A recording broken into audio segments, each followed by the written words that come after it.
ฮัลโหลค่ะ ตอนนี้เราก็มาถึงสนามบินคันไซกันแล้วนะคะ ซึ่งวันนี้ passenger ที่สนามบินเยอะมาก ทำให้รอคิวที่ตม.นานมากค่ะ หน้าก็เลยออกง่วงๆแบบนี้นะคะ เราก็เลยต้องแล้ววันนี้เรากลับช้าหน่อย เราก็เลยต้องกลับบ้านด้วย JR นะคะ วันนี้เป็นขบวนพิเศษ Limited Edition นะคะ ชื่อว่าฮารุค่ะนะคะ เป็น Hello Kitty ทั้งขบวนเลยนะคะ ซึ่งวันนี้เรามาดูความน่ารักของเจ้าขบวนนี้กันค่ะ ว่าบรรยากาศในรถไฟเป็นยังไงบ้างนะคะ ไปดูกันเลยค่ะ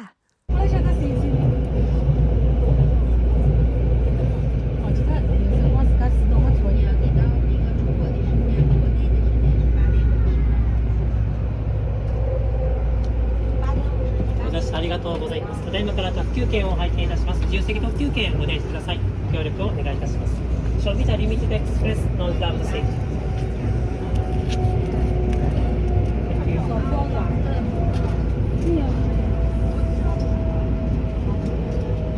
失礼いたします。はい、失礼いたします。ありがとうございます。失礼いたします。ありがとうございました。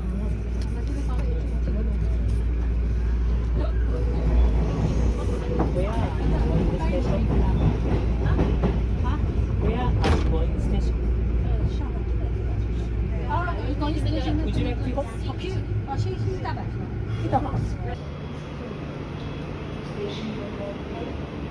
อันนี้รถไฟ JR จากสนามบินคันไซนะคะ ไปที่เกียวโตนะคะกลับบ้านก็มีห้องน้ำ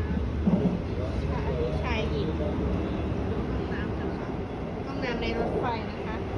ก็ใหญ่นะคะก็ใหญ่โตอยู่นะคะ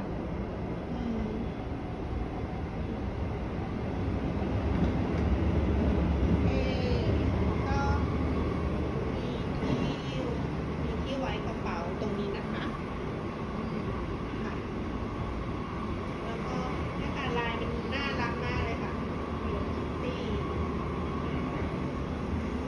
เป็นขบวนพิเศษ JR ขบวนพิเศษลายคิตตี้นะคะโอเคก็จะมีที่ล้างมือให้นะคะถ่ายรูปได้ ถ่ายรูปก็จะไม่เห็นหน้าเราค่ะ ก็จะเป็นรูปคิตตี้นะคะ น่ารักมากเลยค่ะ ขอแชะรูปนิดนึงมาแชร์รูปกันน้อง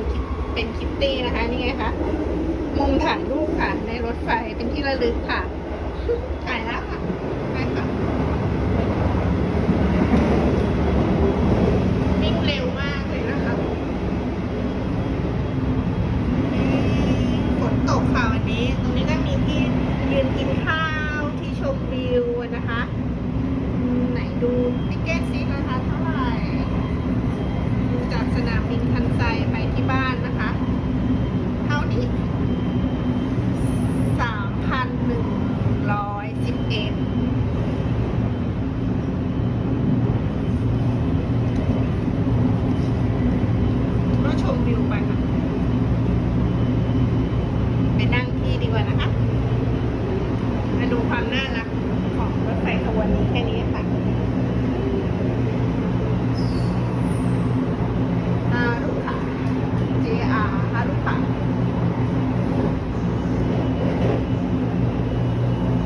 วิ่งเร็วมากนะคะน่าจะ1 ชั่วโมงได้ค่ะจากโอซาก้าคันไซถึงเกียวโตนะคะสเตชัน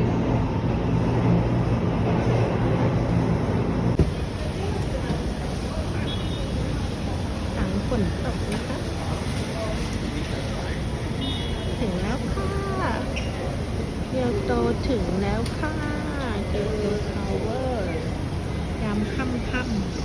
ๆวันนี้รอแท็กซี่อยู่